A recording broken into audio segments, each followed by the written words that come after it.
오늘은 못 가. 이번 주는 너무 바빠. 어머님이 가장 애지중지하던 신우이가 끝내 병원에 오지 않았습니다. 입원 수속을 마치고 병실로 올라왔을 때였습니다. 어머님은 진통제를 맞은 뒤라 얼굴빛이 더 흐렸고 베개에 기대 누운 모습이 평소보다 훨씬 작아 보였습니다. 간호사가 보호자 이름을 적는 종이를 두고 갔습니다. 남편은 입원 서류를 넘겨보고 있었고 저는 물컵에 물을 채워 침대 곁에 놓았습니다. 그때 어머님이 저를 보며 말씀하셨습니다. 걔한테 연락해봐. 누구를 말하는지 설명이 필요 없었습니다. 저는 바로 휴대폰을 꺼냈습니다. 솔직히 그때까지만 해도 전화를 받지 않을 거라고는 생각하지 않았습니다. 아무리 그래도 엄마가 병원에 누워 있다는 말을 들으면 한 번쯤은 받을 줄 알았습니다. 벨소리가 길게 울렸습니다. 그러나 끝내 받지 않았습니다. 어머님은 병실 문 쪽을 한번, 제 손에 들린 휴대폰을 한번 보셨습니다. 곧 들어올 사람을 기다리는 눈이었습니다. 시선이 자꾸 그쪽으로 가는 걸 보니 제 마음도 같이 조급해졌습니다. 저는 다시 전화를 걸었습니다. 이번에도 같았습니다. 그때 문자 하나가 들어왔습니다. 오늘은 못 가. 이번 주는 너무 바빠. 짧은 문장이었습니다. 읽는 데는 오래 걸리지 않았는데 가슴 안쪽이 서늘해졌습니다. 어머님이 물으셨습니다. 뭐라고 하니? 저는 휴대폰을 그대로 보여드렸습니다. 평소 같았으면 걔도 바쁘겠지. 한마디쯤 붙이셨을 겁니다. 그런데 이번에는 달랐습니다. 입술이 한번 움직였다가 멈췄습니다. 이불 위에 올린 손이 천천히 말려 들어갔습니다. 그리고 아주 작게 말씀하셨습니다. 그래도 온다고는 할 줄 알았는데. 그 말을 듣는 순간 저도 목이 꽉 막혔습니다. 위로를 해야 하는데 쉬운 말이 하나도 떠오르지 않았습니다. 간호사가 다시 들어와 보호자 이름을 적어달라고 했습니다. 잠깐 뒤 어머님이 아들 쪽을 보며 말씀하셨습니다. 그냥 내 이름으로 해라. 남편이 펜을 집었습니다. 볼펜 끝이 종이에 닿는 소리가 이상할 만큼 크게 들렸습니다. 저는 그 소리를 들으면서도 자꾸 아까 문자를 떠올렸습니다. 오늘은 못 가. 늘 제일 많이 받았던 사람이 정작 가장 먼저 와야 할 자리에 끝내 오지 않았습니다. 어머님이 신우이를 그렇게까지 챙기는 데는 이유가 있었습니다. 신우이는 혼자 아이를 키우고 있었습니다. 결혼 생활이 길게 가지 못했고 아이를 데리고 따로 살기 시작한 뒤부터 어머님 마음은 늘 그쪽으로 먼저 기울었습니다. 쟤는 혼자잖아. 애까지 데리고 사는데 얼마나 힘들겠니? 어머님은 늘 그렇게 말씀하셨습니다. 그 말이 나올 때마다 목소리가 조금 낮아졌습니다. 괜히 더 감싸고 싶은 사람 목소리였습니다. 신우이도 그걸 잘 알았습니다. 전화만 하면 말부터 살갑게 했습니다. 엄마, 밥은 먹었어? 엄마는 내가 나중에 모실 거야.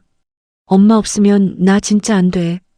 그 말을 들을 때마다 어머님 표정이 금방 풀렸습니다. 눈가가 느슨해졌고 목소리도 바로 부드러워졌습니다. 좋은 게 생기면 늘 먼저 신우이 몫이었습니다. 친정에서 한우가 들어온 날도 그랬습니다. 상자를 열자마자 어머님이 좋은 부위부터 골랐습니다. 빛깔 좋은 쪽, 기름 적당히 낀 쪽, 얇게 구워 먹기 좋은 쪽부터 따로 봉투에 담았습니다. 이건 걔 갖다 줘라. 애도 있으니까 잘 먹어야지. 저는 옆에서 남은 고기를 정리하고 있었습니다. 보기에는 비슷해 보여도 좋은 건 먼저 빠져 있었습니다. 그걸 모를 만큼 둔하지는 않았습니다. 과일도 그랬습니다. 큰 것, 예쁜 것, 귀한 건 늘 신우이부터였습니다. 건강식품이 들어와도 어머님은 먼저 전화를 걸었습니다. 엄마가 하나 보내줄게. 너는 이런 거 챙겨 먹어야 돼. 처음에는 저도 이해하려고 했습니다. 혼자 산다니까. 아이도 있다니까. 엄마 마음이 그럴 수 있다고 생각했습니다. 그런데 어느 날 식탁 위에 신우이 아이 학원비 영수증이 놓여 있었습니다. 어머님은 그걸 보시더니 서랍에서 돈봉투를 꺼내셨습니다. 걔가 요즘 좀 빠듯하대. 그 말을 들으며 영수증을 다시 봤습니다. 학원비만 있는 게 아니었습니다. 놀이공원 결제 내역도 같이 끼어 있었습니다. 그걸 보는 순간 마음이 조금 걸렸습니다. 그래도 그때는 제가 예민한 사람 되는 것 같아 더 묻지 않았습니다.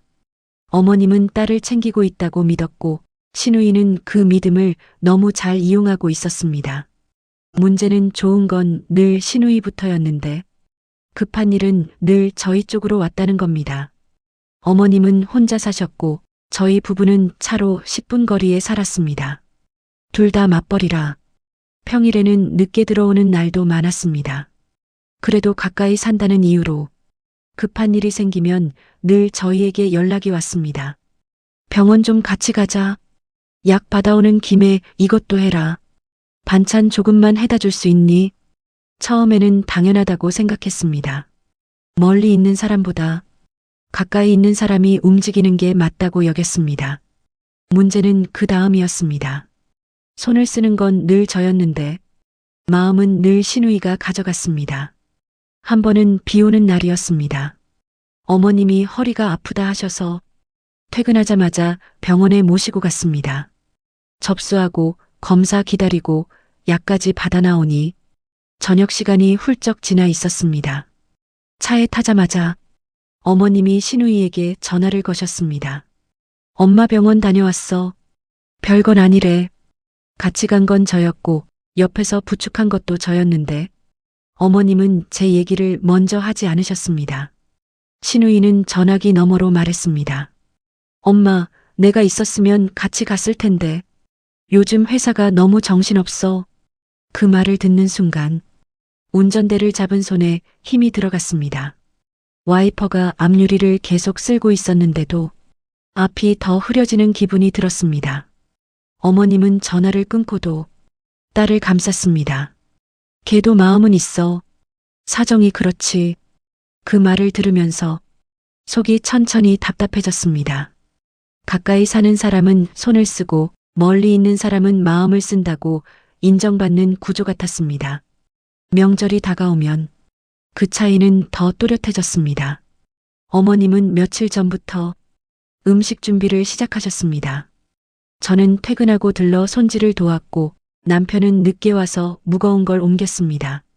가까이 산다는 이유로 명절 준비는 늘 저희 쪽에서 먼저 시작됐습니다. 신우이는 늘 늦었습니다. 처음에는 정말 사정이 있는 줄 알았습니다. 아이 챙기느라 늦는다, 차가 막힌다, 회사 일이 밀렸다고 했습니다. 어머님은 그 말을 다 믿으셨습니다. 걔도 오고 싶지. 애 데리고 움직이는 게 쉬운 줄 아니. 그 말을 들을 때마다 저는 시계를 봤습니다. 친정에서도 기다리고 있었기 때문입니다. 그런데도 어머님은 늘 저를 붙잡았습니다. 걔 오면 밥 한 끼는 같이 먹고 가야지. 조금만 더 있다가. 그 말이 이어질 때마다 제 발은 친정 쪽으로 가지 못하고 다시 부엌으로 들어갔습니다. 그날도 그랬습니다. 저는 이미 다 부쳤고 국도 거의 끝나가고 있었습니다. 이제 상만 차리면 되는 줄 알았는데 어머님이 다시 말씀하셨습니다. 잡채 조금만 더 해놓자.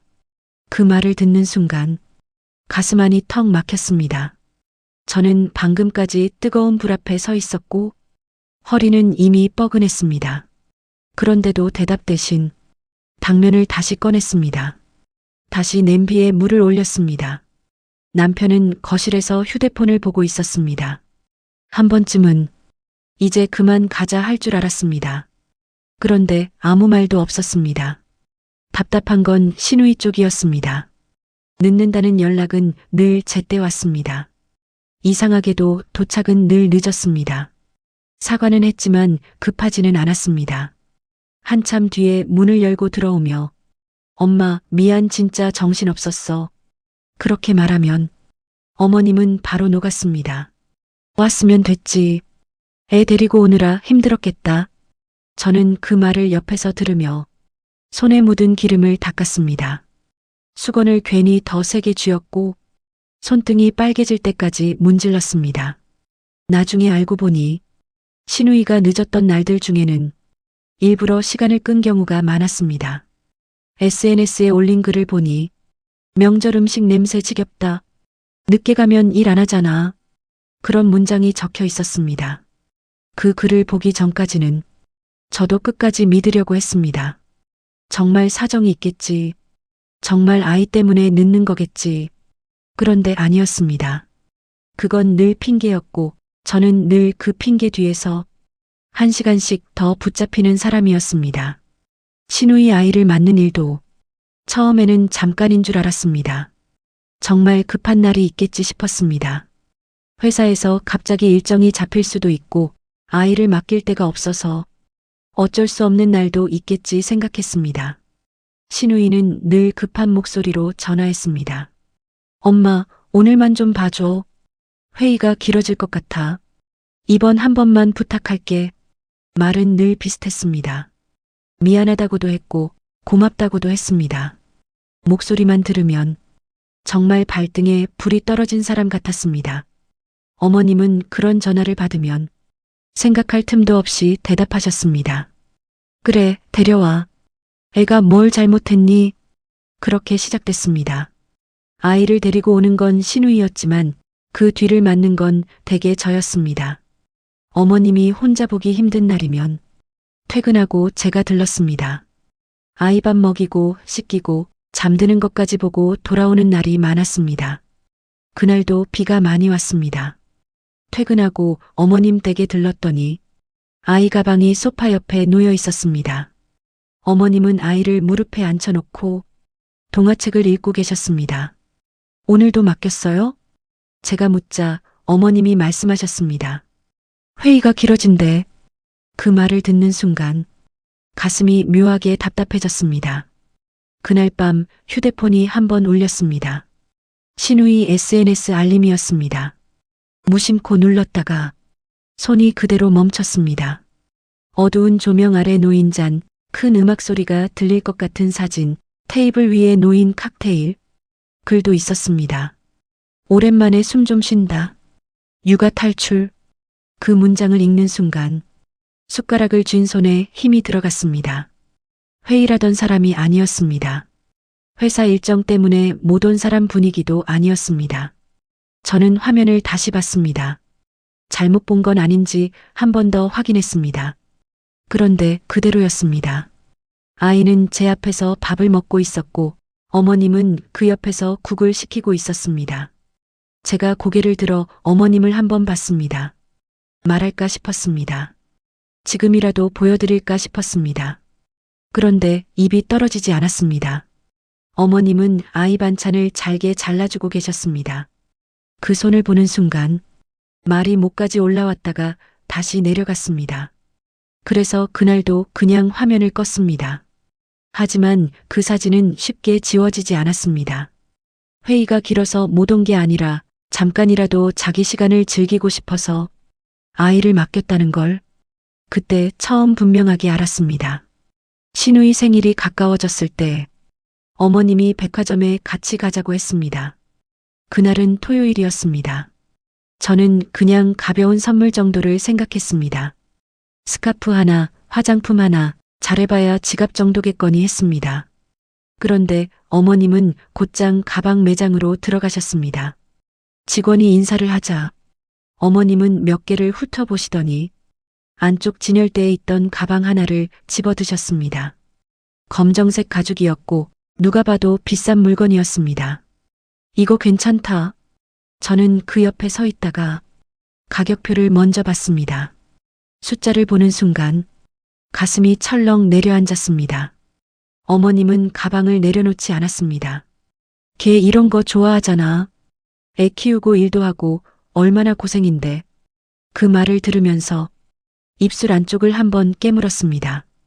신우이가 힘든 건 알겠는데 왜 그게 늘 이런 식으로 이어지는지 그 순간 더 선명하게 느껴졌습니다. 제가 조심스럽게 말했습니다. 어머님, 이건 좀 부담돼요. 어머님 손이 잠깐 멈췄습니다. 저를 돌아보셨습니다. 그래도 이번에는 좀 해줘야지. 결혼할 때도 걔가 이것저것 애 많이 썼잖아. 그 말을 듣는 순간 속이 답답해졌습니다. 저는 남편을 한번 봤습니다. 남편은 같이 듣고 있었는데도 아무 말이 없었습니다. 그 조용함이 더 답답했습니다. 사람은 셋인데 감당하는 건 저 하나인 것 같았습니다. 직원이 다가왔습니다. 포장 도와드릴까요? 어머님이 바로 대답하셨습니다. 네, 이걸로 할게요. 몸이 먼저 굳었습니다. 직원이 계산 금액을 찍었습니다. 단말기가 제 쪽으로 돌아왔습니다. 카드를 꺼내는 손끝이 차가웠습니다. 그런데 저는 끝내 카드를 올렸습니다. 결제 완료 소리가 났습니다. 짧은 소리였는데 가슴 안에서는 훨씬 크게 울렸습니다. 돈이 나간 것보다 다른 걸 더 잃은 느낌이었습니다. 어머님은 포장된 가방을 받아들고 만족한 얼굴로 웃으셨습니다. 역시 이런 건 제대로 해줘야지. 저는 대답하지 않았습니다. 목 안쪽이 뜨거웠습니다. 말을 꺼내면 지금 여기서 다 터질 것 같았습니다. 그날 저녁 신우이에게 가방 사진이 갔습니다. 신우이에게 가방 사진이 갔습니다. 조금 뒤 답장이 왔습니다. 어머, 뭐야, 너무 고마워. 역시 우리 엄마랑 언니밖에 없어. 그 문장을 보는 순간 속이 묘하게 뒤틀렸습니다. 고맙다는 말인데 읽고 나서 더 허전했습니다. 문제는 그날 밤이었습니다. 잠들기 전에 휴대폰을 보다가 신우이 SNS 계정에 올라온 사진 하나를 봤습니다. 익숙한 가방이 보였습니다. 며칠 전 백화점에서 샀던 바로 그 가방이었습니다. 무심코 눌렀습니다. 사진 밑에 글이 달려 있었습니다. 촌스러운 취향인데 비싼 것만 밝히는 건 여전함. 문장을 읽는 순간 손끝이 먼저 저려왔습니다. 잘못 본 줄 알고 한 번 더 읽었습니다. 그 아래에는 댓글도 달려 있었습니다. 그래도 받았네? 생일은 잘 챙겨줘서 좋겠다. 신우이가 답을 달아놨습니다. 받을 건 받아야지. 그 문장을 보는 순간 가슴이 한 번 세게 내려앉았습니다. 등 뒤가 차갑게 식었습니다. 그 계정을 더 내려보니 익숙한 말들이 더 나왔습니다. 명절 음식 냄새 진짜 지겹다. 늦게 가면 일 안 해서 그게 나음. 애 맡기고라도 숨 좀 쉬어야지. 엄마는 아직도 내가 불쌍한 줄 안다. 사진도 있었습니다. 회사 회의 때문에 바쁘다던 날의 와인잔, 출장이라던 주말의 호텔 수영장, 아이 맡겨놓고 다녀온 해외 사진까지. 그런데 마지막 글에서 손이 완전히 멈췄습니다. 누가 댓글로 물었습니다. 너 이렇게 돈도 안 모으고 살면 노후에 어떻게 하려고? 신우이가 답을 달아놨습니다. 나 돌아갈 곳 있잖아. 내가 괜히 엄마 모신다고 했겠어? 그 문장을 읽는 순간 숨이 턱 막혔습니다. 가슴이 철렁 내려앉았고 휴대폰을 쥔 손에 힘이 빠졌습니다. 그동안 했던 엄마는 내가 나중에 모실게라는 말이 효도가 아니라 계산이었다는 뜻이었습니다. 어머님을 챙기는 척했던 이유가 마음이 아니라 집이었다는 뜻이었습니다. 저는 그 자리에서 화면을 내리지 못했습니다. 이건 저 혼자만 보고 있을 일이 아니라는 생각이 들었습니다. 신우이가 집에 온 건 그 이틀 뒤였습니다. 어머님이 퇴원하고 나서도 한 번 얼굴을 비추지 않더니 제가 보낸 SNS 화면을 봤다는 말을 듣고서야 뒤늦게 온 거였습니다. 문을 열고 들어오자마자 변명부터 했습니다. 엄마, 그거 진짜 별거 아니야. 친한 애들끼리 장난처럼 올린 건데 왜 이렇게까지 커졌어? 어머님은 거실 소파에 앉아 계셨습니다. 며칠 사이 얼굴이 더 마르셨고 손등 핏줄도 더 선명해져 있었습니다. 그런데 표정은 이상할 정도로 차분했습니다. 신우이는 계속 말했습니다. 내가 병원 못 간 것도 진짜 바빠서 그런 거고, 애 맡긴 것도 회사 때문에 어쩔 수 없었던 거고, 저는 식탁 옆에 서 있었고 남편은 창가 쪽에 서 있었습니다. 집안은 조용한데 신우이 목소리만 붕 떠 있는 것 같았습니다. 어머님이 조용히 손을 내미셨습니다. 휴대폰 줘봐. 저는 제 휴대폰을 건넸습니다. 어머님은 화면을 천천히 넘겨보셨습니다. 가방 사진을 한번 보고 글을 읽고 댓글까지 내려가셨습니다. 마지막 문장 앞에서 손이 그대로 멈췄습니다. 나 돌아갈 곳 있잖아. 내가 괜히 엄마 모신다고 했겠어? 어머님은 그 문장을 한 번 더 읽으셨습니다. 혹시라도 잘못 읽은 건 아닌지 다시 확인하는 사람처럼 천천히 읽었습니다. 신우이가 급하게 말했습니다. 엄마, 그건 그냥 장난으로 쓴 거야. 댓글로 웃기려고 쓴 거지. 진짜 그런 뜻으로 쓴 게 아니야. 어머님이 고개를 드셨습니다. 그만해. 그 한마디에 집안이 멈췄습니다. 내가 다 봤잖아. 병원 안 온 것도 봤고, 애 맡기고 놀러 다닌 것도 봤고, 명절마다 일부러 늦게 온 것도. 잠깐 숨을 고르신 뒤 어머님이 다시 말씀하셨습니다. 그런데 제일 참을 수 없는 건 이거다. 내가 날 모신다고 한 게 나 때문이 아니었다는 거. 신우이가 바로 받아쳤습니다. 엄마, 사람을 어떻게 그렇게 몰아가? 내가 한번 잘못 쓴 걸 가지고 왜 그걸 다 진심이라고 생각해? 어머님이 바로 잘랐습니다. 한 번이 아니야. 좋은 것만 받아가고 필요할 때만 나타나고 급하면 애 맡기고 정작 내가 누워있을 때는 안 오고. 어머님은 소파 팔걸이를 짚고 천천히 일어나셨습니다. 허리에 힘을 주고 숨을 짧게 들이쉬고 나서야 몸이 세워졌습니다. 그걸 보는 순간 저도 모르게 손에 힘이 들어갔습니다. 어머님은 신우이를 똑바로 보고 말씀하셨습니다. 이제 너 안 믿는다. 좋은 것도 이제 안 보낸다. 애 맡기는 것도 안 받아. 나중에 모신다는 말도 더는 안 믿어. 신우이가 헛웃음을 쳤습니다. 엄마가 지금 나랑 영 끊겠다는 거야? 어머님이 바로 대답하셨습니다. 연은 내가 먼저 끊고 있었지. 나는 이제야 알았고. 그리고 거기서 끝내지 않으셨습니다. 집 얘기도 오늘 끝내자. 내가 죽을 때까지 그 집은 내 집이다. 내 집도 내 노후도 내가 알아서 정리한다. 그 말이 떨어지자 신우이 얼굴이 굳었습니다. 들어올 때와는 다르게 웃음기라곤 조금도 남아있지 않았습니다. 결국 신우이는 가방 한 번, 어머님 얼굴 한 번 보고는 그대로 돌아나갔고 문이 쾅 닫혔습니다.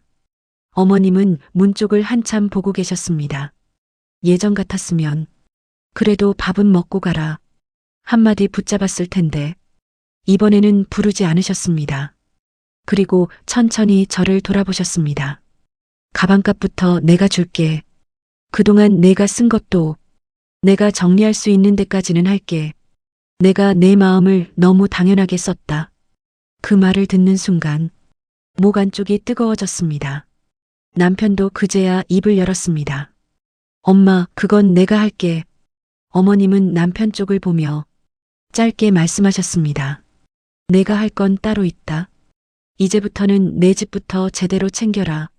그날 이후로 달라진 건 분위기보다 기준이었습니다.